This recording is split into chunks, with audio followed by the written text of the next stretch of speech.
पल्लवी, आप सभी का ग्राम सेवा न्यूज चैनल में तहे दिल से स्वागत करती हूँ। ग्राम सेवा न्यूज चैनल महाराष्ट्र में भिवंडी, शिरडी, सूरत, नासिक, सोलापुर, बेंगलोर इन सभी शहरों में गुजराती के साथ साथ मराठी, तेलुगु और हिंदी माध्यम के द्वारा प्रसिद्ध हुए। आज ही ग्राम सेवा न्यूज चैनल को सब्सक्राइब करें, शेयर करें और लाइक करें। 50,000 రూపాయలు వాళ్ళు లోన్ అడిగిన వెంటనే ఇచ్చే ఏర్పాటు సదుపాయం ఆ రోజు రాజశేఖర రెడ్డి గారి ప్రభుత్వంలో కాంగ్రెస్ పార్టీ కల్పించిన విషయాన్ని మర్చిపోయారు. కాలక్రమంలో తెలంగాణ ఏర్పాటైన తర్వాత అప్పుడే ఈ ప్రాంతానికి నిజమైన దరిద్రం దాపురించింది. ఎందుకంటే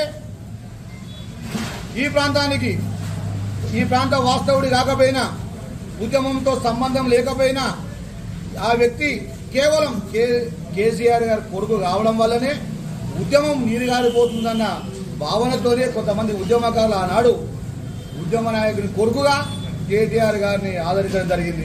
కేటీఆర్ వచ్చిన సందర్భంలో ఆయనకి ఈ ప్రాంతంలో కనీసం అవగాహన కూడా లేకుండే, పద్మశాలిల ప్రస్థానం గురించి తెలియకపోయిండే, ఎంతమంది కార్మికులు ఉన్నారో తెలియకపోయిండే. రాజశేఖర రెడ్డి గారి ప్రభుత్వంలో చేనేత రంగానికి చేయూతనివ్వాలని చెప్పి వాళ్ళందరికీ ఆ సమయంలో 36,000 సాంచాలు ఈ ప్రాంతంలో నడిస్తే వారందరికీ పాలిస్టర్ కాటన్ బట్ట ద్వారా సుమారు నెలకు ప్రతి కార్మికుడు 8,000 నుండి సుమారు 12,000 రూపాయలు సంపాదించుకునే సందర్భం ఉండే. ఈరోజు తెలంగాణ ఏర్పాటు అయ్యాక, తెలంగాణ రాష్ట్రం వచ్చినాక కేసీఆర్ గారి ప్రభుత్వం చేసిన నీచపు ఆలోచన కేవలం కమిషన్ల కకృతి కోసం, వాళ్ళ కుటుంబ ధనదాహం కోసం ఈ ప్రాంత పద్మశాలిని నిర్వీర్యం చేసిన సందర్భం మీకు తెలియదా? ఎందుకు తెలియదని అడుగుతున్నామంటే ఇది కూడా గుర్తుంచుకోండి. ఆ కమిషన్లలో, ఆ ధన దాహంలో మీరు కూడా ఒక భాగం కాదా అని అడుగుతా ఉన్నాం. ఈరోజు కాంగ్రెస్ ప్రభుత్వం రాజశేఖర రెడ్డి గారి హయాంలో 36,000 సాంచాలు ఉంటే ప్రస్తుతానికి సిరిసిల్లలో 10,000 సాంచాలు కూడా లేదు. మీ ప్రభుత్వం వచ్చిన తర్వాత పక్కనే ఉన్న టెక్స్టైల్ పార్కును వరంగల్కు తరలించిన సందర్భం ఉండే. కనీసం అప్పుడు కూడా విచక్షణ కోల్పోయి అడ్డుకునే స్థాయి లేకుండే, అడిగే దమ్ము లేకుండే మీ నాయకుడిని. ఇక్కడున్న సాంచాలు గుటా ఉట్టిన ఇనుప సామాను అమ్ముకున్న రోజులుండే, దాన్ని అడగలేదు. పైపెచ్చుగా ఈరోజు కాంగ్రెస్ ప్రభుత్వమే వీటన్నిటికీ కారణమని చెప్పి మీ పబ్బం కట్టుకోవడం చూస్తూ ఉంటే ఎంత నీచ స్థాయికి దిగజారినామని అర్థం చేసుకోవాలి. టెక్స్టైల్ రాష్ట్ర మాజీ చైర్మన్ గారు జౌలి శాఖ గూడూరు ప్రవీణ్ గారు, ఆయన అధ్యక్షత కొన్ని రోజులు చేసినప్పటికీ కూడా ఆయన అధ్యక్షుడైన తర్వాత సిరిసిల్ల ప్రాంత పద్మశాలీలు కావచ్చు, ఆసాములు కావచ్చు, సేట్లు కావచ్చు, మీ గురించి ఎన్ని కథనాలు సోషల్ మీడియా ద్వారా, పత్రిక ద్వారా ఎంత మాట్లాడిర్రు, పత్రికా మిత్రులు కూడా కొంతమంది మీ గురించి సోషల్ మీడియాలో ఏం పెట్టిరు అనేది ఆయనకు తెలుసు. ఎంగిలి చేతితో కూడా కాగిని కొట్టలేదు. ఆత్మహత్యలు చేసుకున్న కుటుంబాలను ఏ రోజు కూడా పోయి పరమాయించిన పాపాన పోలేదు. ఇక తోటగా గారి విషయానికి వస్తే, ప్రభుత్వ భూములు కావచ్చు, ప్రభుత్వం ద్వారా ఇచ్చే సబ్సిడీ కావచ్చు, అలాగే పోతే తాను అధికారంలో ఉన్నప్పుడు జడ్పీటీసీగా చేసినప్పుడు, ఎంపీటీసీగా చేసినప్పుడు చేసిన క్రమంలో కావచ్చు, ఆయనకు పూర్తిగా దళితులు అంటే ఏవగింపు లేకుండా చిన్న చూపు చూసుకుంటా బూతు మాట్లాడే సందర్భం ఉండే. ఈ రోజు నీ నీచ మాటలు, నీచ సంస్కృతి ఈ సమాజానికి తెలియదా?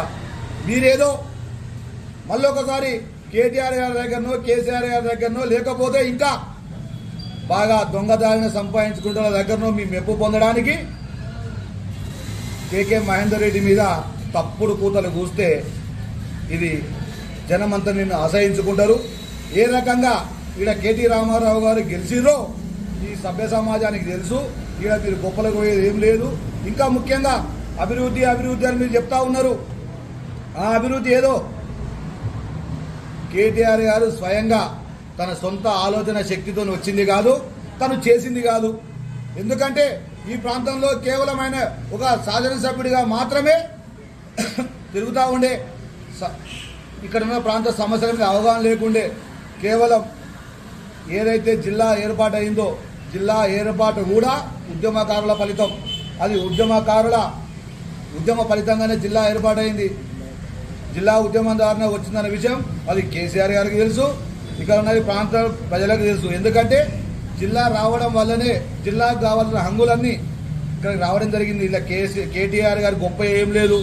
ఇకపోతే ఇదంతా మెడికల్ కాలేజీ కావచ్చు, ఇంజనీరింగ్ కాలేజీ కావచ్చు, ఈ ప్రాంత అభివృద్ధి కోసం ప్రతి ఒక్క ఉద్యమకారుడు నడుము బిగించి వారు ఉద్యమం చేస్తేనే ఈ ప్రాంతం ఈ విధంగా అభివృద్ధి చెందుతుంది అనేది చెప్పి మీరు మర్చిపోవద్దు. కావచ్చు మీరు అక్కడక్కడ రోడ్లు కొన్ని పనికిమాలిన చెట్లు పెట్టి మెరిపించారు. కానీ కాంగ్రెస్ పార్టీ నాయకులుగా ప్రతిపక్షంలో ఉండి కూడా ఆ రోజు మేము ప్రశ్నించినాం. ఈ రోజు అధికారంలోకి వచ్చినామని చెప్పి అహం లేకుండా తప్పుడు మార్గాలను కాకుండా గతంలో మీరు అభివృద్ధి పేరు మీద చేసిన దోపిడీని ఎందుకు ప్రశ్నించలేకపోయారు? ఉదాహరణ చెప్పుకుంటే సుమారు వీరు అధికారంలోకి వచ్చిన తర్వాత 3,500 కోట్ల రూపాయల ఇసుకను హైదరాబాద్కు, చైనాకు, రష్యాకు తరలించిన సందర్భాన్ని మర్చిపోయిరా? అలాగే ఇదే ఇసుకను ఎందుకు తరలిస్తున్నారు? మా ప్రకృతి సహజమైన వనరులను తరలించకపోతున్నారు, దోపిడీకి గురైందని అడిగితే దళిత సోదరును కొట్టించిన విషయం మర్చిపోయిరా కడిదిని ప్రయోగించి? అలాగే ఈ చెట్ల మీద ఒకరోజు చోక్టాప్ కోసం, ఒక్కరోజు మెప్పు కోసం కేసీఆర్ కాన్వాయ్ అయింది, కేసీఆర్ గారు మీటింగ్ వస్తున్నారని చెప్పి సుమారు ₹1 కోటి చెట్లు రోడ్డుకి ఇరువైపులా పెట్టి ప్రజాధారాన్ని వృధా చేసింది పోలేదా? అవి పైపెచ్చుగా మీరు అధికారంలో ఉన్నప్పుడు తోట ఆగారు కావచ్చు, వాళ్ళకి సంబంధించిన నాయకులు, జిల్లా స్థాయి నాయకులు కావచ్చు, సబ్సిడీ ట్రాక్టర్ల మీద, వికలాంగులకు ఇచ్చే వెహికల్ల మీద, ప్రభుత్వం ద్వారా ఇచ్చే భూముల మీద, అలాగే పోతే పద్మశాలీలకు సంబంధించి ఇచ్చే సబ్సిడీలు, యారాన్ సబ్సిడీ కావచ్చు మీద, వాటి మీద మీరు ఎన్ని లక్షల రూపాయలు లంచాలు తీసుకున్నారో, ఎన్ని కమిషన్లు తీసుకున్నారో ఈ ప్రాంత ప్రజలకు తెలియదనుకుంటున్నారా? బేషరతుగా రాష్ట్ర వ్యాప్తంగా ప్రజలు మార్పు కోరుకున్నారు. ప్రజలు మార్పు కోవడం వల్లనే మీరు ఇప్పుడు ఈ పరిస్థితుల్లో ఉన్నారని చెప్పి మీరు అవగతం చేసుకోవాలి. ఏదైతే పద్మశాలీల పట్ల మీకు చిత్తశుద్ధి ఉండాలని చెప్పి మల్లుపల్లి సాక్షిగా కేటీఆర్ గారిని నాయకులందరినీ తరిమింది మర్చిపోయిర్రా? ఆ రోజు మేము ఉద్యోగ ఫలితంగానే ఈరోజు ఈ జిల్లా కాస్తో కూస్తో అభివృద్ధి బాగా కనబడతా ఉందని నాయకులు, టీఆర్ఎస్ పార్టీ నాయకులు మర్చిపోవద్దని విజ్ఞప్తి చేస్తున్నాం. 14లో ఉవ్వెత్తున సిరిసిల్ల ప్రాంత ప్రజలందరూ కలిసి జిల్లా కావాలనే ఏర్పాటు కోసం ఉద్యమాలు చేపడుతున్న క్రమంలో అప్పుడున్న బీఆర్ఎస్ పార్టీ, టీఆర్ఎస్ పార్టీ నాయకులు జిల్లా వద్దు అని చెప్పడం, కేటీఆర్ గారు జిల్లా చేయడానికి ఇలా ఏముందని చెప్పి కేటీఆర్ జిల్లా కానే కాదని చెప్పడం అనేది బీఆర్ఎస్ పార్టీ నాయకులు మర్చిపోయినట్టున్నారు. అప్పుడున్న ఉద్యమకారులు అందరం మేమే బిడ్డ, ఆ రోజు తరిమినాం, ఎక్కడ కూడా మిమ్మల్ని కూర్చున్న నిల్వ నీడ లేకుండా చేసినాం. ఖబర్దార్, పద్మశాలీల పట్ల మీకు చిత్తశుద్ధి ఉంటే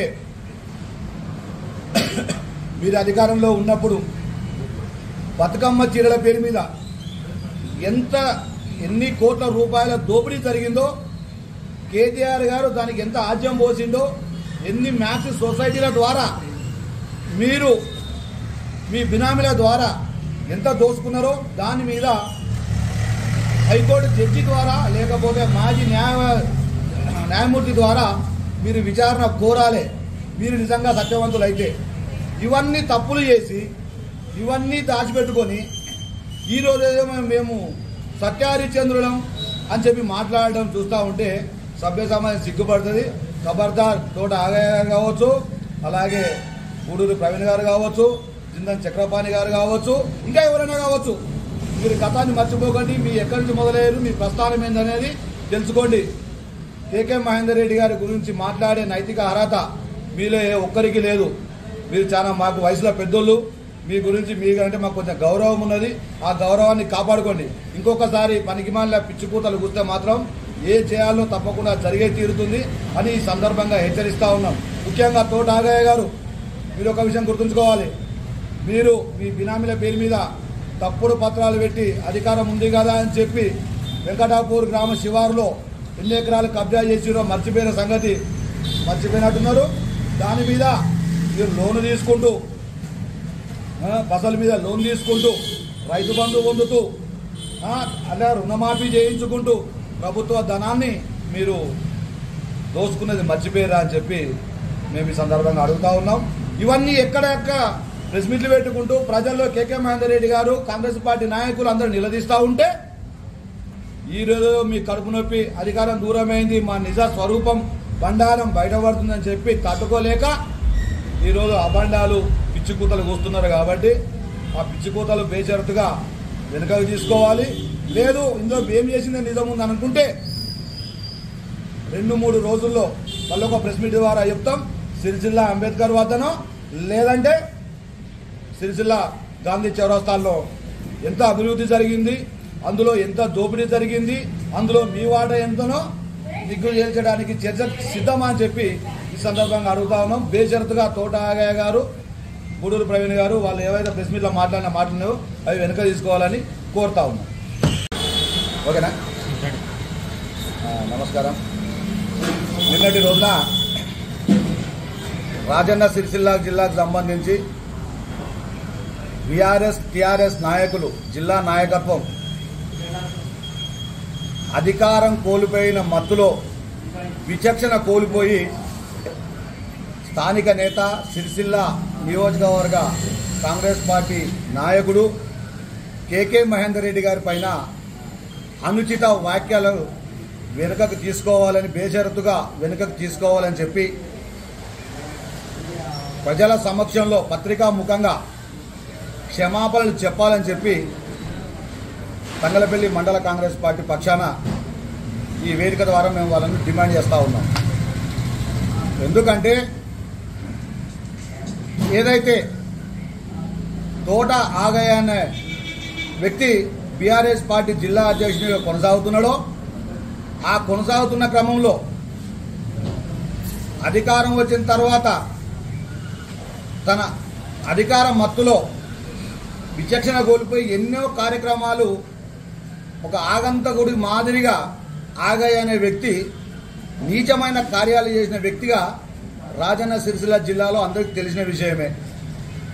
ఈరోజు తనేదో మేము ఈ ప్రాంత ప్రజలకు మంచి చేసినాం, ఈ ప్రాంత ప్రజలను ఆదుకున్నామని చెప్పి తను చెప్పడం, ఇష్టారీతిన నోటికి ఎంతొస్తే అంత మాట్లాడడం ఆయన విచక్షణకు వదిలేస్తూ ఉన్నాం.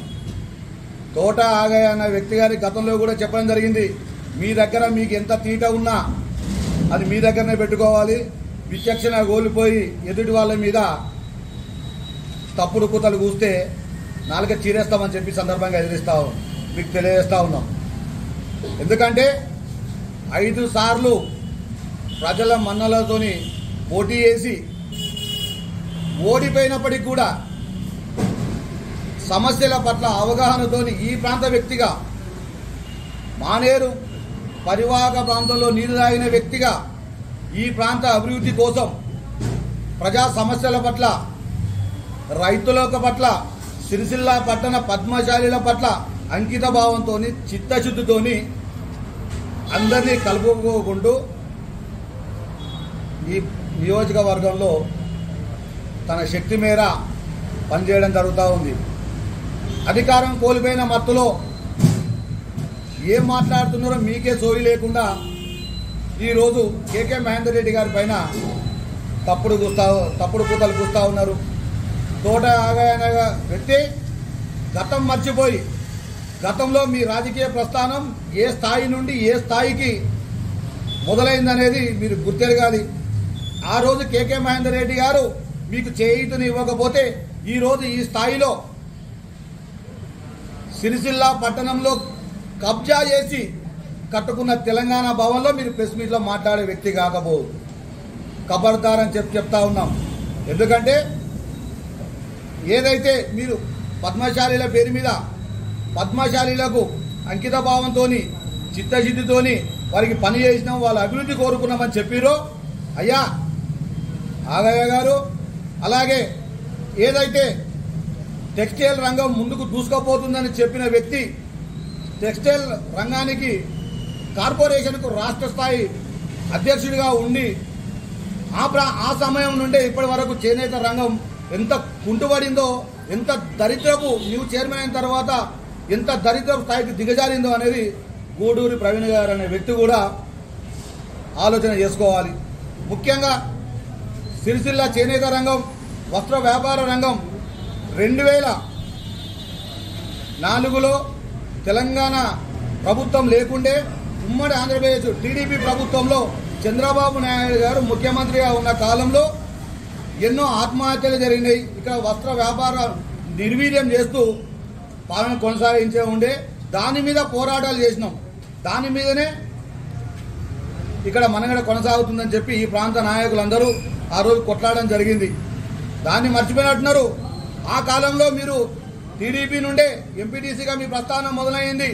దర్జీ వ్యాపారం నుండి బట్టలు కుట్టుకునే స్థాయి నుండి ఒక ఎంపీటీసీగా నీ రాజకీయ ప్రస్థానం మొదలై ఈరోజు తప్పుడు కూతలు కూసేదాకా వచ్చింది. అంటే టీడీపీ ప్రభుత్వంలో చేనేత రంగం ఎంత కుంటుపడిందో ఇది నిన్న ఎవరైతే మీరు ప్రెస్ మీట్లో కూర్చుండి పత్రికా సమావేశం ఏర్పాటు చేసి మీరు మాట్లాడిరో ఆ మాట్లాడిన దాంట్లో ఒక ఆగయ్య మినహా ఆగయ్యతో సహా అందరూ టీడీపీ నుండి వచ్చిన వారని గుర్తు చేసుకోవాలి. మీకు ఏమాత్రం తెలంగాణ ఆవశ్యకత మీద తెలంగాణ రాష్ట్రం ఏర్పాటు మీద మీకు చిత్తశుద్ధి లేదు. కనీసం ఈ ప్రాంత ప్రజల మీద సోయి కూడా లేకుండే ఆ పరిస్థితి నుండి ఈ ప్రాంతం నిర్వీర్యమవుతుందని చెప్పి కాలక్రమంలో గౌరవనీయులు స్వర్గస్థులైన రాజశేఖర రెడ్డి గారు కాంగ్రెస్ పార్టీ అధికారంలోకి వచ్చిన తర్వాత ఈ ప్రాంత ప్రజలకు ముఖ్యంగా సిరిసిల్ల పద్మశాలి ప్రాంత ప్రజలకు అభివృద్ధిలో వెనుకబడిపోయారు. ప్రపంచ వ్యాప్తంగా గుర్తింపు ఉన్న ఒక రంగాన్ని నడిపిస్తున్న సంస్థ టీడీపీ ప్రభుత్వంలో కుంటుపడిపోతుందని చెప్పి గౌరవనీయులు రాజశేఖర రెడ్డి గారు ఈ ప్రాంత ప్రజలకు చేయూతనిస్తూ చేనేత పద్మశాలి బతుకులు అభివృద్ధి కావాలని చెప్పి ఆ సమయంలో ఎవరైతే ఆత్మహత్యలు చేసుకుంటున్నారో వాళ్ళ కుటుంబానికి ప్రభుత్వం ద్వారా 1,50,000 రూపాయలు వాళ్లకు నష్టపరిహారం కింద వాళ్ళకి ఎక్స్గ్రేషియా ప్రకటించి ఇవ్వడం జరిగింది. అది మర్చిపోయినట్టున్నారు. అలాగే సిరిసిల్ల ప్రాంత పద్మశాలిలో ఆకలి చావులు తీర్చాలంటే ప్రతి కుటుంబానికి కొంత ప్రభుత్వం ఆసరగా ఉండాలని చెప్పి 35 కిలోల రేషన్ బియ్యం అంత్యోదయ కార్డు ద్వారా ప్రతి కుటుంబానికి ఇచ్చిన సందర్భం. అలాగే పద్మశాలి మహిళలకు మహిళా సంఘాల ద్వారా ప్రతి ఒక్క మహిళకు